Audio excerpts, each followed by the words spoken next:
जय किसान, जय राजस्थान, जय भारत। भारत सरकार के कृषि मंत्रालय के कार्यक्रम कृषि दर्शन में आप सभी किसान भाई बहनों का बहुत बहुत स्वागत, अभिनंदन, नमस्कार। मैं हूं आपके साथ चंचल। किसान भाइयों, कहते हैं कि उम्मीद करो तो खुद से करो, तुम कर सकते जो कोई और नहीं, कोशिश तो कर, हो जाएगा। जो गलत गलत, सब सही सही। गलत को सही और कठिन को सरल बनाने के लिए कड़ी मेहनत, लगन और उस जज्बे की ज़रूरत होती है जो आपको कभी हारने ना दे। और ऐसा जज्बा तो है ही हमारे किसान भाइयों के पास, तभी तो हर मुश्किल से वो झट से उबर जाते हैं। और उनकी इस कोशिश में उनका सच्चा साथी है कृषि दर्शन। आज भी कृषि दर्शन में रोचक जानकारियाँ कार्यक्रम के उस छोर पर कर रही हैं आपका इंतज़ार। मगर इस छोर पर आइए देखते हैं खबरें खेती की। किसान भाइयों नमस्कार। खेत खलियानों की खबरों में आप सभी का बहुत बहुत स्वागत है। आइए सबसे पहले एक नज़र डालते हैं आज की खेती किसानी से जुड़ी हुई कुछ खास खबरों पर। जलवायु परिवर्तन के दौर में भेड़ बकरी पालन महत्वपूर्ण। झालावाड़ में किसानों को बताए गर्मी में गहरी जुताई के फायदे। और किसानों ने शुरू की कपास बुआई की तैयारियां। केंद्रीय भेड़ एवं ऊन अनुसंधान संस्थान बीकानेर की स्थापना के 50 साल पूरा होने के अवसर पर कृषक वैज्ञानिक संगोष्ठी का आयोजन किया गया। संगोष्ठी में पशुधन वैज्ञानिकों ने जलवायु परिवर्तन के दौर में भेड़ बकरी पालन को महत्वपूर्ण बताया। केंद्रीय भेड़ और ऊन अनुसंधान संस्थान बीकानेर के मरु क्षेत्रीय परिसर ने स्थापना के 50 वर्ष पूरे कर लिए हैं। इस अवसर पर कृषक वैज्ञानिक संगोष्ठी का आयोजन किया गया, जिसमें बीकानेर जिले और जनजातीय उपक्षेत्र उदयपुर के 350 पशुपालकों ने भाग लिया। संगोष्ठी में राष्ट्रीय डेयरी अनुसंधान संस्थान करनाल के निदेशक डॉक्टर धीर सिंह ने कहा कि देश में जलवायु परिवर्तन के दौर में गाय, भेड़ और बकरी आने वाले समय में बहुत महत्वपूर्ण है। उन्होंने कहा कि आज़ादी के बाद देश में अनाज उत्पादन 6 गुना और दुग्ध उत्पादन 12 गुना बढ़ा है। अमृतकाल के दौर में उत्पादकता बढ़ाने के लिए सरकार प्रयत्नशील है। कार्यक्रम को अविका नगर संस्थान के निदेशक डॉक्टर अरुण कुमार तोमर ने भी संबोधित किया। उन्होंने कहा कि भेड़ एक 5 सितारा पशु है, जिससे ऊन, खाद, दूध, मांस और गलीचे तैयार होते हैं। बीकानेर में राज्य की 3 मगरा, चोकला और मारवाड़ी नस्ल की श्रेष्ठ नस्लों का संवर्धन और विकास अनुसंधान किया जा रहा है। इस मौके पर मरु क्षेत्रीय परिसर के 50 वर्षों पर पुस्तिका और मगरा और चोकला भेड़ पर वैज्ञानिक फोल्डर का विमोचन किया गया। अतिथियों ने वीरेंद्र कुमार लून, सत्यनारायण और किशन सिंह को प्रगतिशील पशुपालक के रूप में सम्मानित किया। कृषि विज्ञान केंद्र झालावाड़ के द्वारा चावंडिया गांव में असंस्थागत किसान प्रशिक्षण कार्यक्रम का आयोजन किया गया। प्रशिक्षण में किसानों को गर्मी की जुताई के फायदे बताए गए। गांव चावंडिया में कृषि विज्ञान केंद्र झालावाड़ के द्वारा असंस्थागत किसान प्रशिक्षण कार्यक्रम का आयोजन किया गया। इस कार्यक्रम को केंद्र के वरिष्ठ वैज्ञानिक टीसी वर्मा ने भी संबोधित किया। कार्यक्रम में 6 अधिकारियों सहित 36 किसानों ने भाग लिया। प्रशिक्षण प्रभारी डॉक्टर सेवाराम रुंडला ने बताया कि गर्मी की गहरी जुताई खेती किसानी में एक महत्वपूर्ण गतिविधि है। इसके द्वारा फसल कटाई के समय बची हुई नमी का सदुपयोग कर फसल अवशेषों को मिट्टी में मिलाया जाता है, जिससे आगामी फसलों के लिए बुआई योग्य खेत तैयार मिल जाता है। गहरी जुताई हानिकारक कीटों और रोगों का नियंत्रण, खरपतवारों का उचित प्रबंधन करने में सहायक होती है। बुआई पूर्व होने वाली बारिश का भी मृदा में संचय बढ़ जाता है, जिससे मृदा में नमी की उचित मात्रा बनी रहने से फसल अवशेष सड़गल कर आगामी फसलों के लिए वरदान साबित होते हैं। फसल अवशेषों का मृदा में कार्बनिक पदार्थ को बढ़ाने में महत्वपूर्ण योगदान होता है। सहायक कृषि अधिकारी रायपुर अरविंद पाटीदार ने उद्यान और कृषि विभाग की योजनाओं की जानकारी दी। किसानों ने कपास की बुआई के लिए खेत को हाँक जोतकर तैयार करना शुरू कर दिया है। जमीनी नमी के चलते इस साल कपास के क्षेत्रफल में बढ़ोतरी का अनुमान है। प्रदेश में पश्चिमी विक्षोभ की सक्रियता के चलते हो रही बारिश का लाभ कपास उत्पादक किसानों को मिलना तय है। पिछले दिनों हुई अच्छी बारिश का फायदा उठाते हुए किसानों ने बीटी कपास बुआई के लिए जमीन को हाँक जोतकर तैयार करना शुरू कर दिया है। बता दें कि बीकानेर, हनुमानगढ़, श्रीगंगानगर, जोधपुर आदि जिलों में पिछले दिनों अच्छी बारिश हुई है, जिससे जमीन में नमी बनी हुई है। इस स्थिति को देखते हुए कृषि विशेषज्ञों ने इस साल कपास का रकबा 5.5 से 6 लाख हेक्टेयर तक पहुंचने का अनुमान जताया है। कृषि विभाग के मुताबिक श्रीगंगानगर और हनुमानगढ़ जिले में देसी और अमेरिकन कपास किस्मों की बुआई मध्य अप्रैल से शुरू हो जाती है। इस वर्ष पश्चिमी विक्षोभ के चलते कपास उत्पादक किसानों को सिंचाई की समस्या से 2-4 नहीं होना पड़ेगा। इस कारण कपास बुआई का शुरुआती दौर ठीक ठाक रहने की संभावना है। बता दें कि किसान बीटी कपास की बुआई किसान 20 मई तक कर सकते हैं। विभागीय अधिकारियों के अनुसार कपास की बुआई के बाद मानसून की प्रथम वर्षा के साथ ही किसान बाजरा, तिल, गंवार, मूंगफली आदि खरीफ फसलों की बुआई करना शुरू कर देते हैं। कृषि वैज्ञानिक डॉक्टर विजय प्रकाश के मुताबिक 10 से 15 दिन पहले खेत की जुताई करना किसानों के लिए लाभदायक है, क्योंकि तेज गर्मी से रोग और कीट के जीवाणु खत्म हो जाते हैं। बता दें कि कपास की फसल में उकटा, मूल ग्रंथि रोग, शकाणु झुलसा, पत्ती धब्बा रोग का उपचार बुआई पूर्व प्रबंधन से ही संभव है। किसान भाइयों, खबरें खेती की में आज इतना ही। आप देखते रहिए कृषि दर्शन। नमस्कार। किसान भाइयों, कार्यक्रम में आपका एक बार फिर से स्वागत है। किसान भाइयों, आज कार्यक्रम कृषि दर्शन में जानकारियों को तलाशते हुए हमारी टीम जा पहुंची अजमेर जिले में। जी हां, यहाँ नाबार्ड वित्त पोषित किसान उत्पादक संगठनों द्वारा कई गतिविधियां और नवाचारों को अपनाकर खेतीबाड़ी को और उन्नत बनाया जा रहा है। विशेष बात यह है कि इन नवाचारों में, इन गतिविधियों में ना सिर्फ किसान बढ़ चढ़कर हिस्सा ले रहे हैं, बल्कि खेतीबाड़ी के विशेषज्ञ और वैज्ञानिक भी अपनी महत्वपूर्ण भूमिका निभा रहे हैं। तो हमने सोचा क्यों ना हमारे सारे ही किसान भाई बहनों को इसका लाभ मिले। तो आइए देखते हैं कार्यक्रम में अजमेर जिले में नाबार्ड वित्त पोषित किसान उत्पादक संघों की गतिविधियां और नवाचार।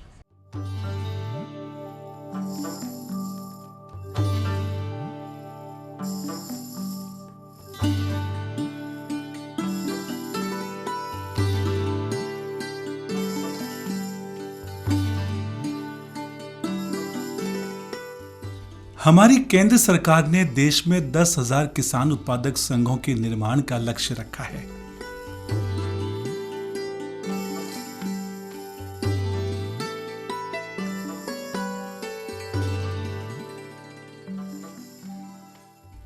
छोटे एवं मध्यम किसानों को आर्थिक रूप से सशक्त बनाने एवं उन्हें खेती किसानी में आत्मनिर्भर बनाने के उद्देश्य से किसान उत्पादक संघों का गठन किया जा रहा है। इन किसान उत्पादक संघों से किसानों में खुशहाली आ रही है। किसान इन संघों से जुड़कर अपनी अर्थव्यवस्था को अच्छे से संभाल रहे हैं।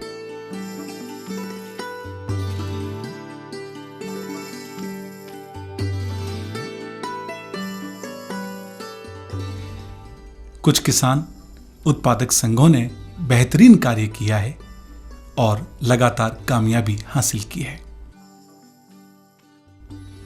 किसान उत्पादक संघों से जुड़कर किसान अपनी खेती किसानी की आवश्यकताओं को पूरा कर सकते हैं।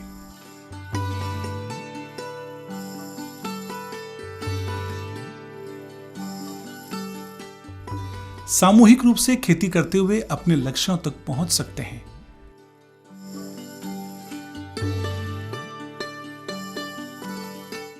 राजस्थान में भी किसान उत्पादक संघों के निर्माण में बहुत तेजी आ रही है।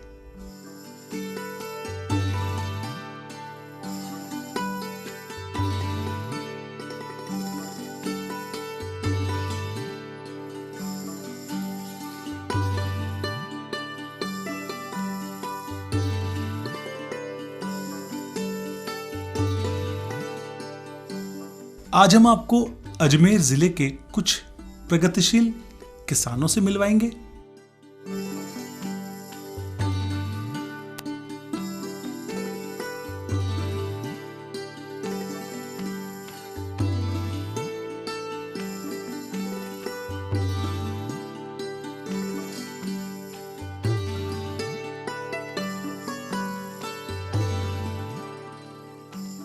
अजमेर का पुष्कर क्षेत्र गुलाब की खेती के लिए मशहूर है। यहाँ गुलाब की खेती बहुत ही सुनियोजित तरीके से वैज्ञानिक आधार पर की जाती है। यहाँ की मिट्टी और जलवायु गुलाब की खेती के लिए अनुकूल है। इसी का कारण है कि यहाँ का हर किसान गुलाब की खेती करता है।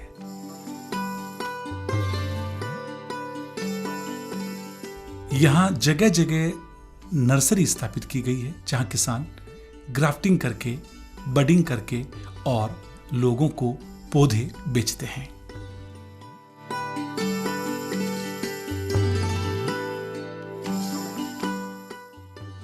इसीलिए यह क्षेत्र गुलाब की खेती का एक मशहूर क्षेत्र बनता जा रहा है।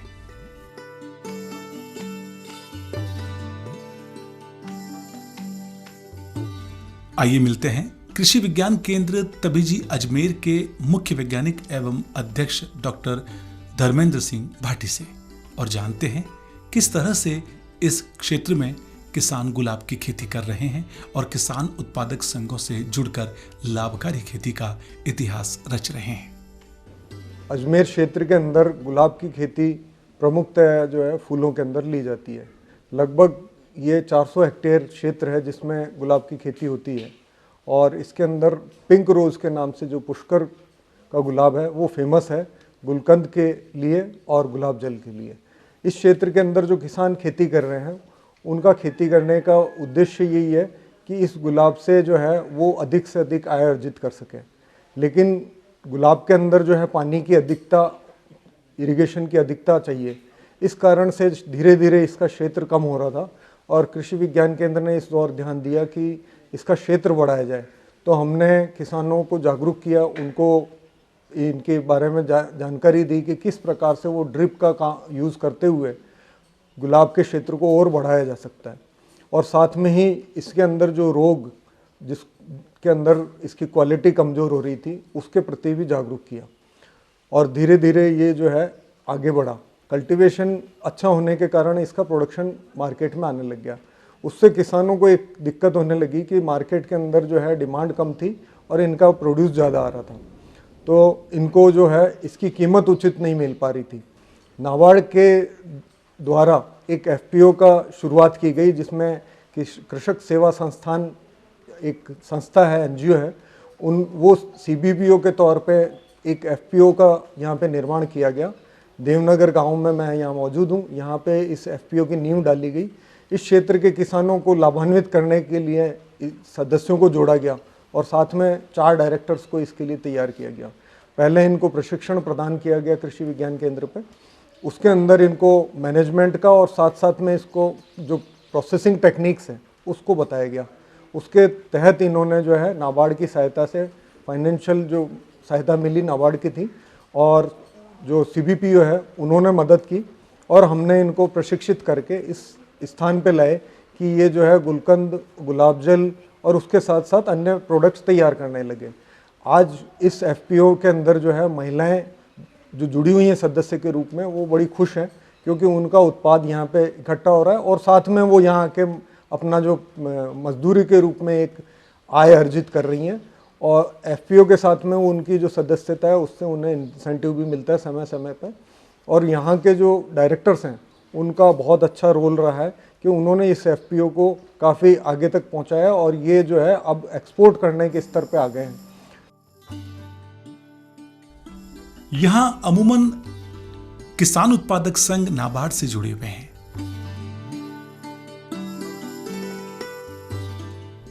अजमेर जिले के किसान उत्पादक संघ नाबार्ड से वित्तीय सहायता लेकर बेहतरीन कार्य कर रहे हैं।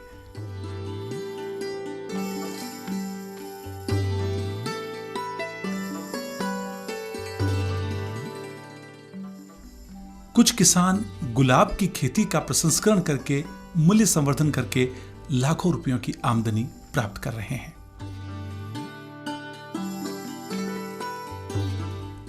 एक ऐसा ही एफपीओ है जिसका नाम है पुष्कर वाला। यह एफपीओ पुष्कर में स्थित है और गुलाब की खेती के प्रसंस्करण और मूल्य संवर्धन में कार्य कर रहा है।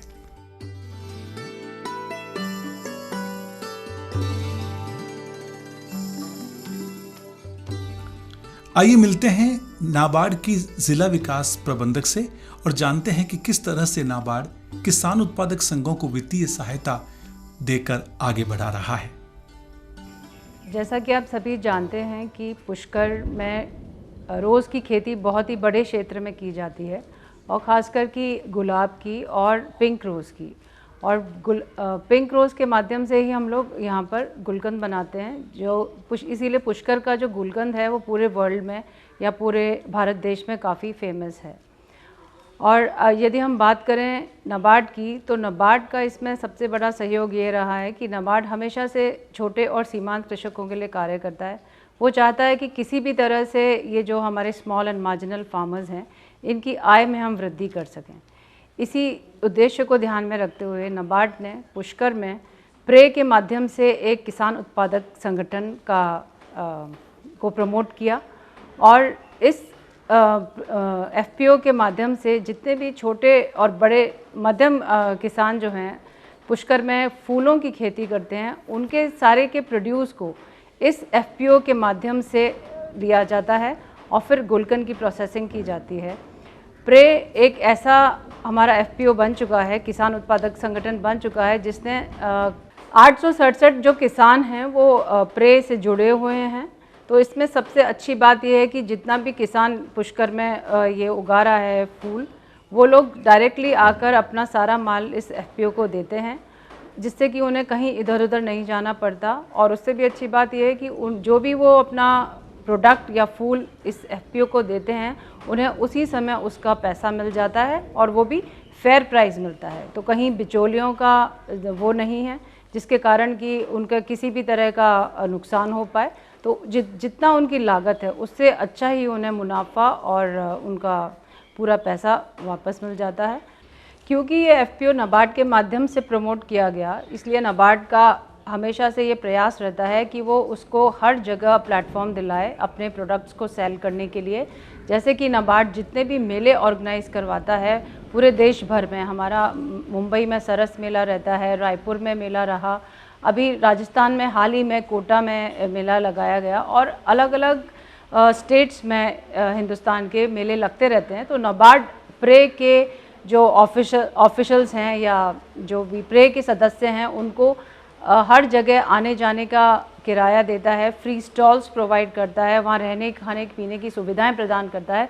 इस तरह से वो हर लेवल पर एफपीओ को प्रमोट करने की, उसके लोगों को एक्सपोजर दिलाने की, डायरेक्ट कस्टमर टच करवाने की पूरा प्रयास करता है, जिससे कि इन लोगों को मार्केट उपलब्ध हो। सबसे बड़ी बात है, कोई भी हम प्रोड्यूस बना लेते हैं, लेकिन उसके लिए ज़रूरी है कि हम मार्केट कहाँ से लाएँ।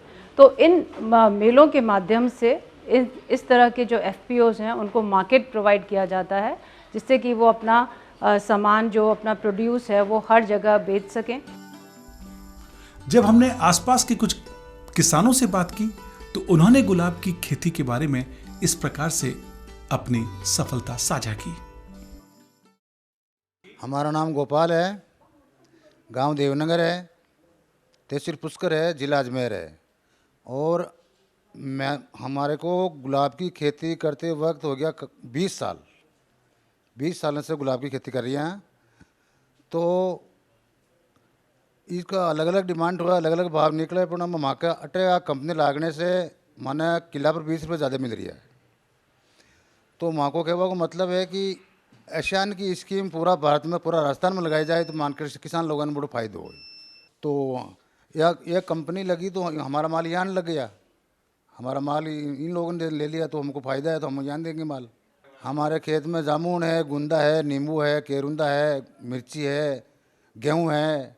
सबसे ज़्यादा लाभ हमारे यहाँ देवनगर के में सबसे ज़्यादा लाभ फूलों की खेती में ही है। तो गुलाब की खेती की तो पहली तो पौध किया जावे, पहली पौध करते हैं, बाद के में यहाँ 12 महीने से पौध तैयार होता है। बाद में हरियाँ खोदा, नाप से हरियाँ खोदा, चोबा, 12 महीने से परबस हुए। मेहनत तो खैर करनी होती है, सा मेहनत तो खूब करनी होती है, पर माने फ़ायदो भी है, क्योंकि बड़ी कंपनियां हैं जो माने फ़ायदो कम दे। अभी स्टार्ट हुई है एशियान के जगह जगह काम करवा के लिए, तो माने फ़ायदो मिल रही हो। बयान 70 रुपये किलो है बार, अटा माना 90 रुपये किलो मिल रही है, 20 रुपये किलो ज़्यादा मिल रही है। तो किसान ने ज़्यादा फायदे है ना, तो ज़्यादा में ज़्यादा इको अपना करना चाहिए। आज यहाँ सैकड़ों महिलाओं को रोजगार मिल रहा है, जिससे वे बेहद खुश हैं और बेहद प्रसन्न हैं। किसान भाइयों, किसान उत्पादक संघ किसानों की शक्ति है, किसानों की सामूहिक एकता के प्रतीक है। किसानों को इस बात के महत्व को समझना होगा। सामूहिक रूप से लाभकारी खेती करते हुए किसान एफपीओ से जुड़कर अपनी दशा और दिशा बदल सकते हैं। ऐसा ही कुछ हमारे किसान उत्पादक संघ राजस्थान में कर रहे हैं।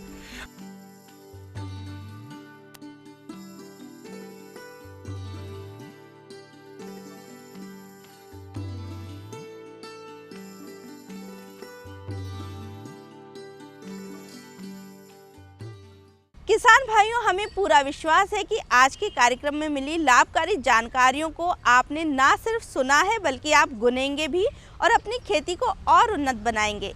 आप कृषि दर्शन में क्या कुछ नया देखना चाहते हैं, इसके लिए आप हमें पत्र लिख सकते हैं। हमारा पता है कार्यक्रम कृषि दर्शन, डीडी राजस्थान, दूरदर्शन केंद्र, जयपुर। आप हमें ईमेल भी कर सकते हैं। हमारा ईमेल आईडी है krishidarshanjaipur@gmail.com। किसान भाइयों, कार्यक्रम में अब वक्त हो चला है चलने का, मगर चलते चलते यही कहेंगे कि मेहनत और लगन से करते हम नित नए सृजन। किसानों के साथ उनका सच्चा साथी, उनका मार्गदर्शक सदा रहा है कृषि दर्शन। इस वादे के साथ दीजिए चंचल को आज्ञा। जय हल, जय हलधर।